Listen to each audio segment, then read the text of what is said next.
Is it on? Yeah. Looking at you though. Oh. It was like close up. All right, guys.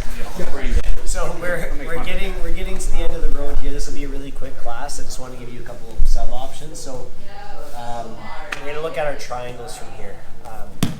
Chris, Riva, obviously. Okay, so this one we're going to initiate off of our collarbone sweep. So kick, sit up, hug the knee, pass the sleeve, grab the lapel. Now, instead of doing that nice strong stretch, blocking the knee and forcing the sweep where he's almost guaranteed to fall, I'm going to keep everything a little bit looser. So I want to encourage him to base. So I'm just going to straight up pull him to the mat, to just put that hand down. Make sure you're committing enough that he actually puts some weight over it. But from here, I'm just going to release and fall to my back, and I have him in a triangle. Okay? The arm's already crossed because that was his posting leg, but we want to cinch. So grab the shin, pivot and bite, get everything nice and locked in, and finish your suck. Then we'll rotate. So again, standard DLR, ankle, leg side sleeve grip. So I'm all the way back to our first sweep. Kicks it up, pass the sleeve. Again, straight up to the side, no stretch. Force the hand down, fall to your back. I can keep this until I climb the leg over the top, but just to ensure that he falls in. Grab the shin, foot on the hip, pivot and bite, and lock. One last time. DLR, kicks it up, hook drops, hug and pass, establish a higher grip, dump him to the mat, just to get his hand down, release and catch. Make sure that arm's buried, but it should be already. Pivot and bite, lock everything in, knees tight, heels tight. Hips. Okay? 1, 2. Easy peasy. Can you do it again? Hey! That's the test. Hey guys. So, triangle again. This time we're going to be thinking more about like that Tominagi sort of position that we did the other day. So this elevation that could, again, present some opportunities. But instead of elevating and catching him over our head, we're going to use the fact that he's more concerned about getting his base again.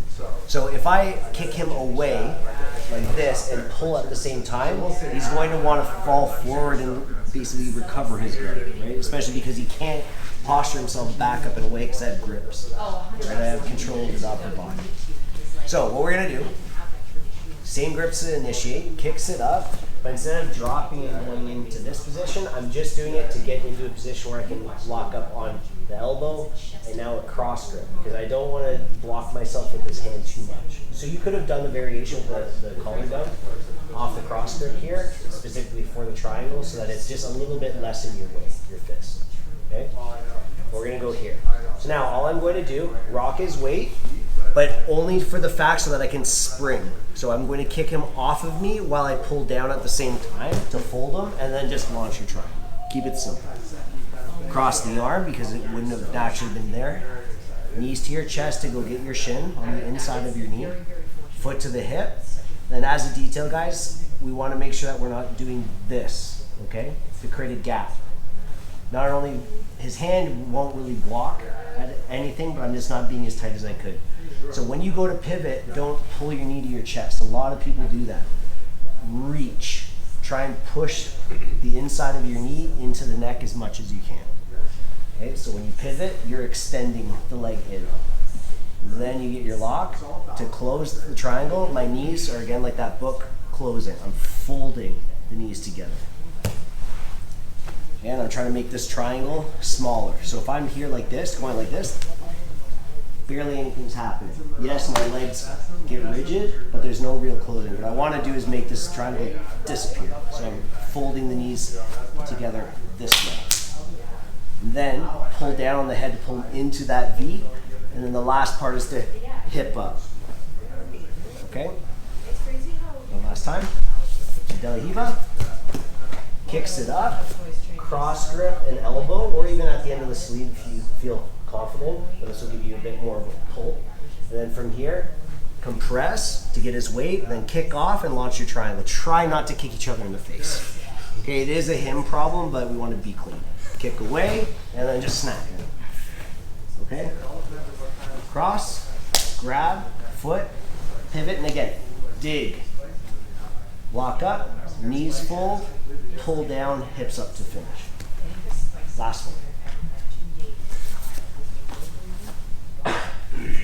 Kicks it up, lapel and sleeve, launch, and catch. Finish. Okay, 1, 2. Closing thoughts here. Oh yeah, sorry, my bad. You're not. Wow. You're breaking it. You're breaking it. Come on, buddy. Yeah.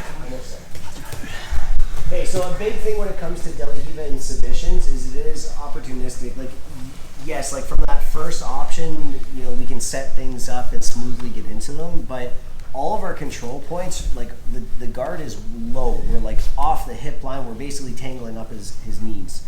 So subs are going to be pretty far away unless we start dealing with leg locks. But then again, that's getting into what we've been doing in no-gi with reverse De La Riva and everything else.